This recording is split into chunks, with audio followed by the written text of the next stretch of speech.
mahasiswa Unkris, Fakultas Ekonomi, jurusan akuntansi. Kami mendapat tugas untuk mencari tahu informasi mengenai suatu usaha. Dan di sini perkenalkan, saya atas nama Zetlin dan teman saya. Nama saya Kanafadiete. Nama saya Rivaldo. Nama saya Prilita Dumanau. Di sini kami akan ingin mencari tahu tentang beberapa informasi akan usaha Bapak. Boleh perkenalkan diri Bapak? Oke, nama saya Victor Nisa. Saya posisi di sini sebagai manajer. Manajer. Terima kasih. Langsung saja, kira-kira apa yang menjadi dorongan atau motivasi untuk membangun usaha di sini?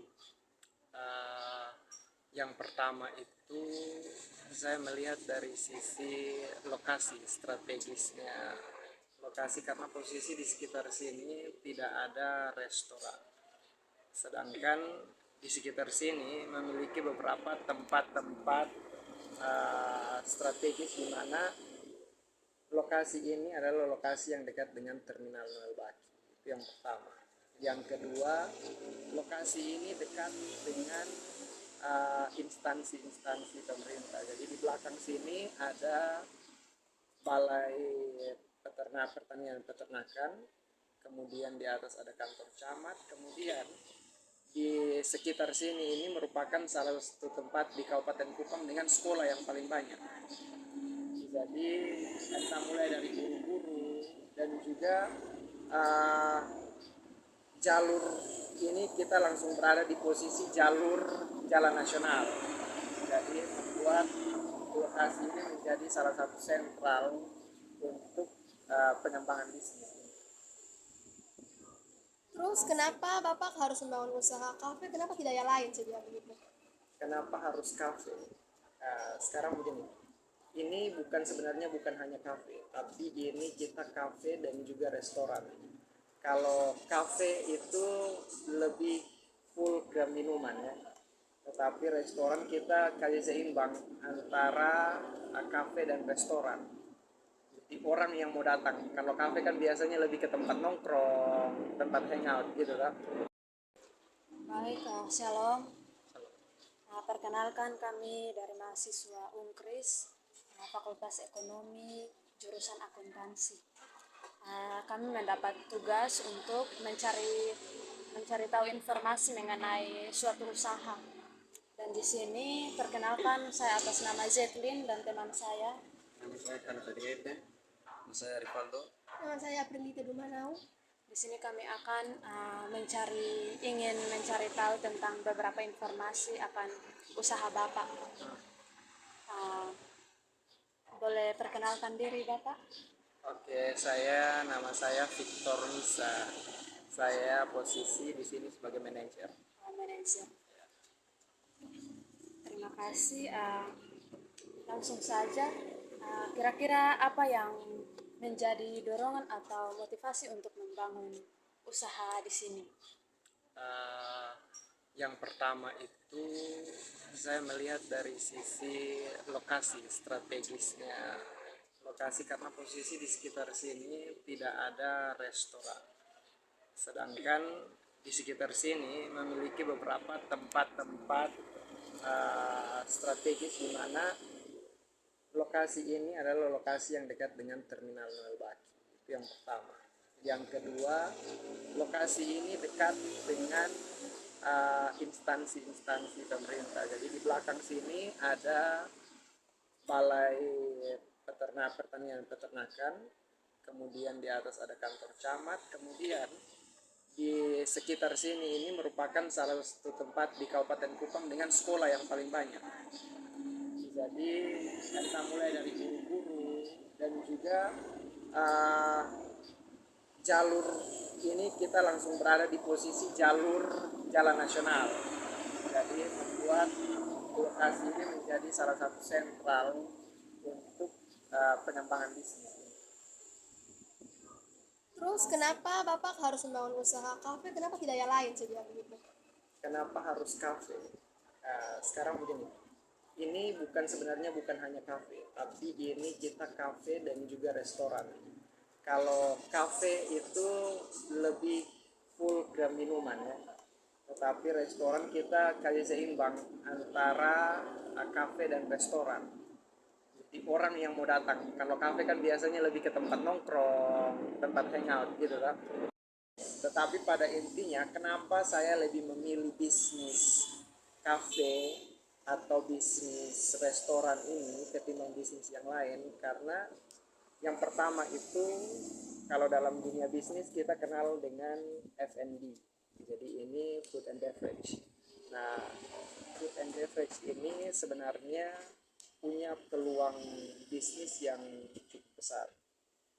Karena apa? Karena dalam kehidupan modern ini kan orang lebih suka segala sesuatu yang instan, ya kan?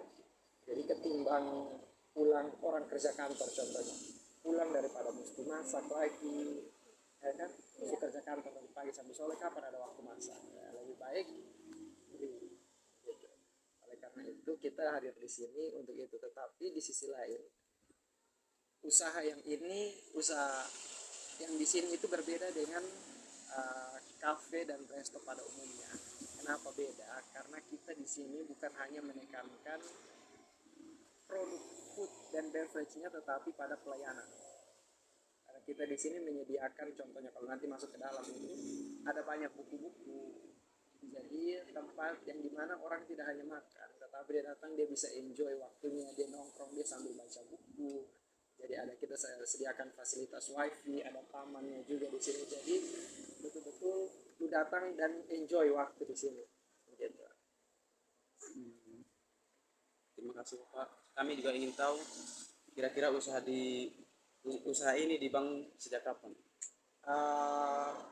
Kita sudah berjalan kurang lebih 2 tahun. Ya, hampir 2 tahun, 1 tahun 8 bulan. Ya. Saya mau bertanya, kira-kira berapa dana yang dibutuhkan untuk membangun kafe atau restoran ini? Perkiraan estimasi biayanya untuk bangunannya sendiri sekitar kurang lebih 200 jutaan. Kemudian untuk dia punya interior dan juga dia punya alat dan lain-lain ya sekitar 100 jutaan. Kurang lebih sekitar itulah, 300 sampai 300 juta. Seperti yang Bapak ngomong tadi, di sini kan dia tuh ini bukan cuma kafe tapi restoran. Kira-kira kegiatan apa saja yang sering dilakukan kalau misalnya orang datang sini, itu apa sih, misalnya kayak ada briefing, rapat atau apa begitu? Jadi gini ya, biasanya ini tempat karena satu dekat dengan perkantoran, beberapa perkantoran di sini. Karena di sebelah juga ada kantor dinas PU, Bina Marga. Jadi itu kadang-kadang mereka kalau rapat mereka datang ke sini. Jadi mereka sudah booking duluan tempatnya, kemudian reservasi, kemudian kasih tahu berapa jumlah, mau pesan menu apa-apa, mereka datang ke sini, kemudian langsung rapat di sini. Biasanya begitu.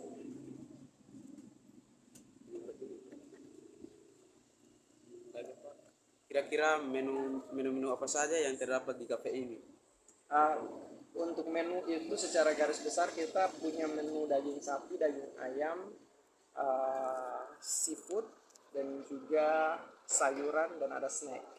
Dan masing-masing dari menu-menu itu ada menu-menu spesialnya lagi. Tapi kita yang paling khusus di sini itu kalau lihat di gambar itu ada daging seki, tetapi kita racik dengan bumbu sendiri dan kita buat dalam bentuk hot plate, disajikannya dalam bentuk hot plate.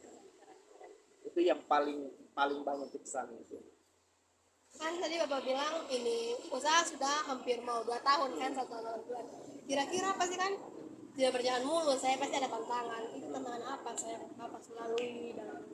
Jadi gini ya, ketika tantangan itu kita berkaitan dengan target pasar kita. Karena yang membuat satu tantangan di dalam usaha seperti ini itu adalah konsumen. Nah, contohnya biasanya kita ada banyak catering juga di sini. Kita menerima catering juga. Jadi biasanya awal-awal tahun itu banyak dari pihak pemerintah, orang biasa mengenal dana pemerintahnya belum turun. Jadi awal-awal tahun, contohnya bulan Januari, Februari, Maret dan lain-lain belum ada kegiatan-kegiatan. Nah itu kita agak sepi. Tapi mulai ke atas, itu mulai ramai kembali. Jadi ada musim-musimnya. Jadi tantangannya itu waktu musim sepinya itu. Jadi kita harus kreatif gimana. Jadi kalau kita di sini menjawab itu dengan kita coba hubungi kita punya customer yang sudah biasa langganan dengan kita hubungi tanya apa kabar, mana, jadi gitu. Lihat-lihat ini kafe ini kan bagus, keren, pasti ada pengeluaran pemasukan. Kira-kira itu pengeluaran pemasukan tuh dalam bulan atau tahun tuh bisa-bisa berapa lama? Kira-kira. Untuk pemasukannya itu jumlah pastinya itu saya tidak bisa ini ya, tetapi marginnya itu di atas 60% gitu. Yang berikut, kira-kira apa harapan Bapak untuk ini kafe atau banyak orang yang penganggur itu? Apa harapan Bapak supaya mereka juga membuat suatu usaha yang membuat mereka tidak menganggur?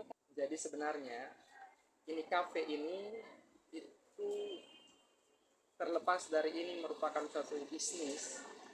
Kafe ini merupakan bagian dari yang kita punya sekolah, namanya SMK Elpida. Nah, SMK Elpida ini salah satu jurusannya itu adalah jurusan hotel dan resto.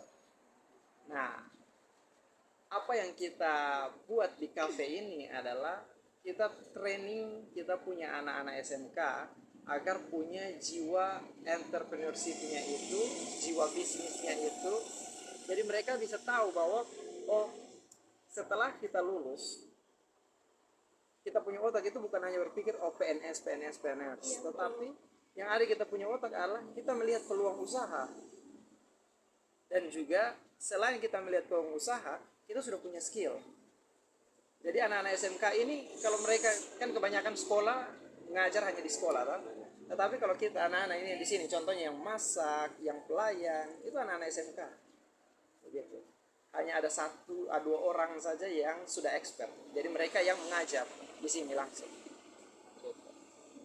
Jadi lebih kepada bagaimana kita mentraining selain daripada kita mendapatkan bisnis, tetapi kita lebih kepada mentraining. Karena kalau kita lihat di kota banyak usaha di kota, tapi apa yang membuat kita tertarik pergi ke satu tempat makan selain daripada makanannya yang enak, pelayanan. Coba kalau kita masuk restoran kemudian pelayan suruh basah, ya kan? Mau makan bisa enak, tapi meskipun dia makan enak, kalau dia sulayani dengan muka asam, sonde senyum.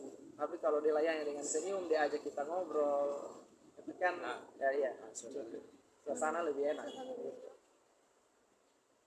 Oke, masih ada lagi? Mungkin itu saja.